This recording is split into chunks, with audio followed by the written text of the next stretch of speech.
कानपुर देहात में यूपी की कैबिनेट मंत्री और जिले के प्रभारी मंत्री डॉक्टर संजय निषाद कानपुर देहात पहुंचे।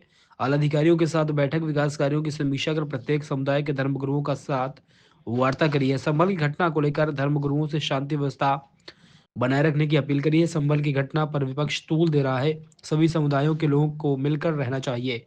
डॉक्टर संजय निषाद ने कहा, यूपी उपचुनाव में 2 सीटें हारने को लेकर बोले मंत्री जी, सामाजिक समीकरण ठीक नहीं थे, धीरे धीरे बीजेपी आगे बढ़ रही है, 2 सीटों की हार पर समीक्षा होनी चाहिए।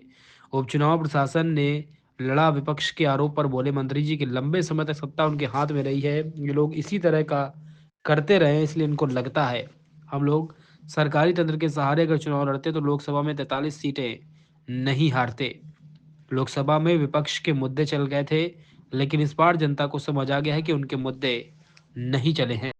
उस संभल में एक घटना हो गई दुर्भाग्यपूर्ण, हम लोग उसकी निंदा करते हैं और उसकी जांच का विषय है। और उसके वो माननीय न्यायालय के निर्देश पर ये हुआ था और उसमें विपक्ष बिना मतलब उसे तूल दे रहा। तो दूसरे ज़िले में सौहार्द बना रहे, उसके लिए सभी धर्मगुरुओं को बुलाया गया था। दोनों कई वर्गों के लोग आए थे, अल्पसंख्यक वर्ग के लोग थे, हिंदू वर्ग के लोग थे। दोनों को आपस में आया कि नहीं, हम लोगों को मिलकर रहना चाहिए और किसी अफवाहों पर नहीं। और उत्तर प्रदेश बिना भेदभाव के सबका सुरक्षा, सबकी सम्मान दे रही है और समृद्धि के लिए रास्ते पर चला रही है। चुनाव में बीजेपी 2 सीटें हार गई, क्या मंथन करेगी?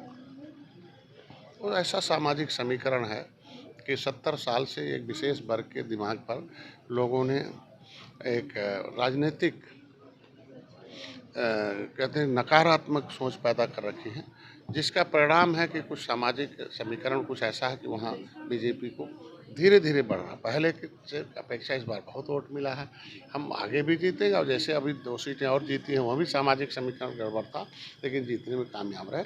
और लगता है 2027 में लगभग हम लोग इसी तरीके से सभी सीटें जीतेंगे। और ये निश्चित रूप से समीक्षा का विषय, लेकिन ये भी एक तरीके से गर्व का विषय कि हम लोग अब विचारधारा जो है उस पर सब लोग स्वीकार कर रहे हैं। भारतीय जनता पार्टी के क्रियाकलाप से, हमारे सभी धर्मों को सम्मान देने से, सब धर्म के लोग, सब जाति के लोग आकर उस उत्तर प्रदेश का सर्वोत्तम प्रदेश बनाने में अपना योगदान दे रहे हैं, इसलिए हम लोग जीते। आप आरोप लगा रहा है कि पूरा चुनाव जो है प्रशासन ने करा। लंबे समय तक उनके हाथ में सत्ता रही है और एक मानव का स्वभाव रहा कि वो जैसा अपने इसी हथकंडे से चुनाव जीतते रहे हैं, तब जाके उनका है। तो अब हमारी सरकार तो मैं अगर सरकारी मशीनरी का दुरुपयोग करना होता तो हम लोकसभा में 43 सीटें थोड़ी हारते। वो नैरेटिव उनका थोड़ी है।